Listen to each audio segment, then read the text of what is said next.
Pois é, meus queridos, quem tem medo, não é mesmo? Esse ditado nunca fez tanto sentido quanto agora.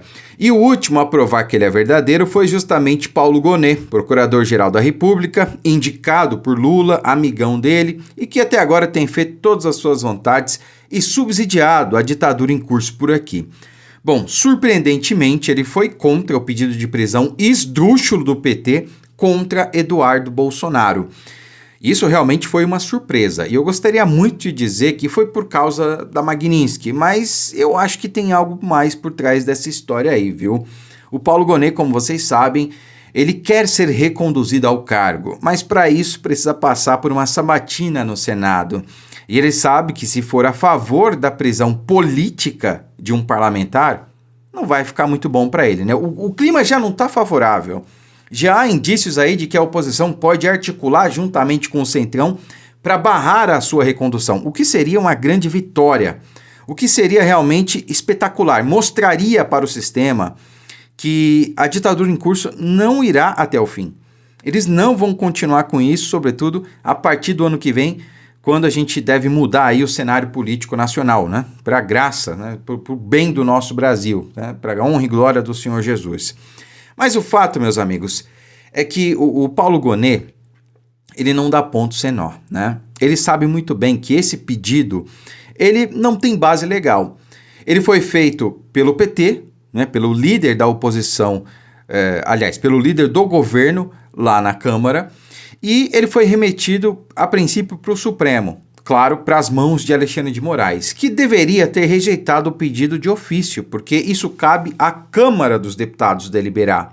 A prisão de um parlamentar só pode ser autorizada pelo presidente da casa, aliás, por maioria da casa. Então Alexandre de Moraes, ao invés de fazer isso, matou no peito e remeteu para a PGR, né? Vou dar uma de João sem braço aqui. Pô, eu sei a lei, Alexandre de Moraes vai alegar desconhecimento? Não vai, né? Remeteu para a PGR, né, para ver o que o Gonet falava. E o Gonet foi lá e disse que isso aí não caberia de um parlamentar, enfim. Falou que estava na lei, mas acredito que se ele já tivesse sido reconduzido ao cargo, isso seria diferente, né? Então, o Eduardo Bolsonaro segue aí com seus trabalhos remotos, tá? Ele não foi cassado, acredito que não deva ser, inclusive. O futuro reserva aí talvez algumas gratas surpresas em relação a Eduardo Bolsonaro. Ainda é cedo para explanar, mas o trabalho que ele tem feito lá em prol do nosso país, abrindo mão da sua liberdade, basicamente, né, será recompensado pelo povo brasileiro em momento oportuno. Disso eu não tenho dúvidas, tá?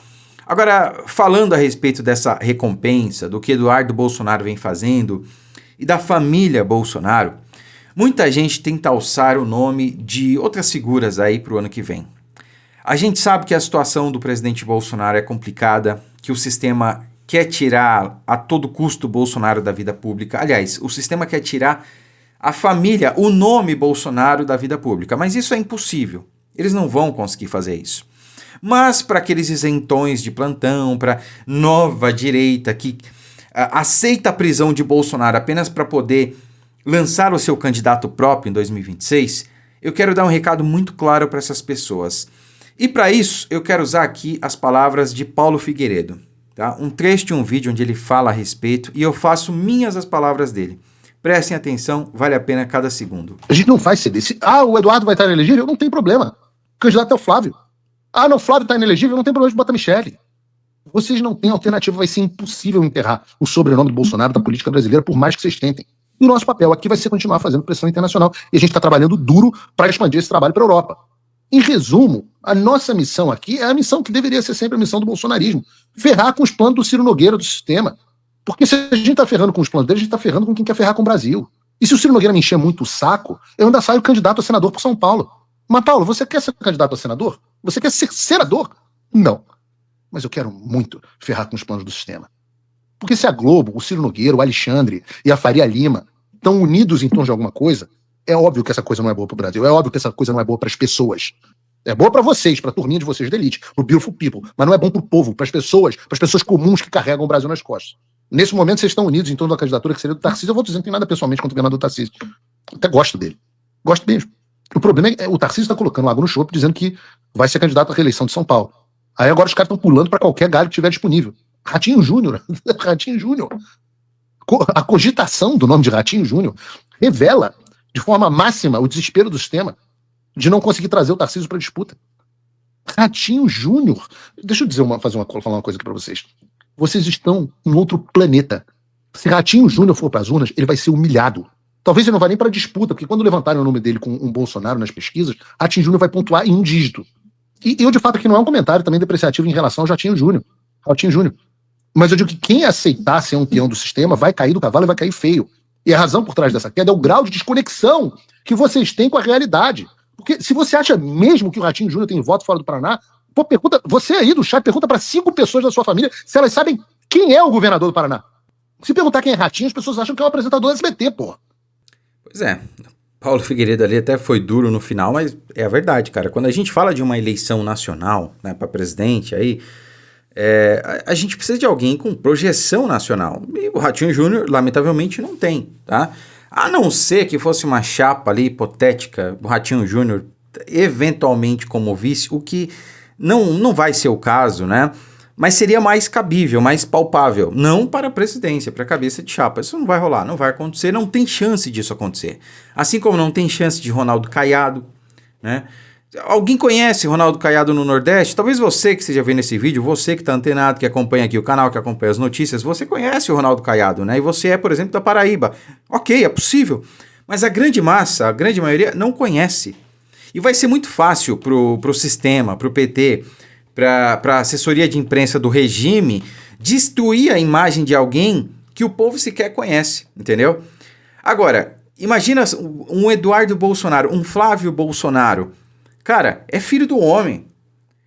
Vai ser difícil inventar coisas contra eles que já não tenham sido inventadas e usadas há muitos anos pelo regime contra eles, entende? E que já foi aí amplamente desmentido, né? A questão da rachadinha do Flávio, a própria PF falou que não tinha sequer apontamentos, não tinha indícios, entendeu? E várias outras narrativas. Agora você pega um nome que não tem projeção nacional, vai ser muito fácil destruir e trucidar esse nome numa eleição presidencial.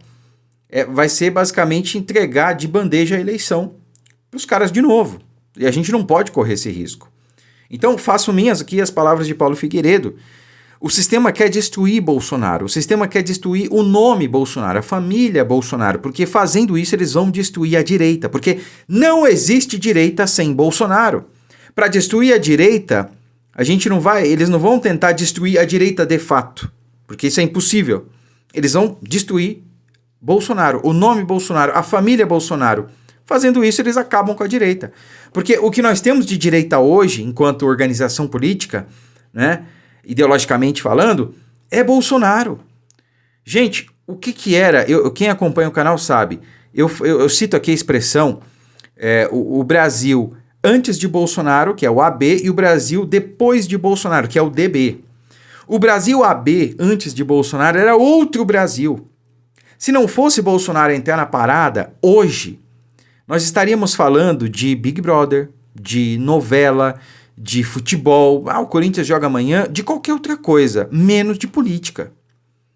Depois de Bolsonaro, as pessoas, elas descobriram outro Brasil, descobriram os bastidores do Brasil. Tem muita coisa ainda para descobrir, mas o grosso, o mais importante, a gente descobriu. Como é que funciona, como é que o sistema está enraizado, está tomado.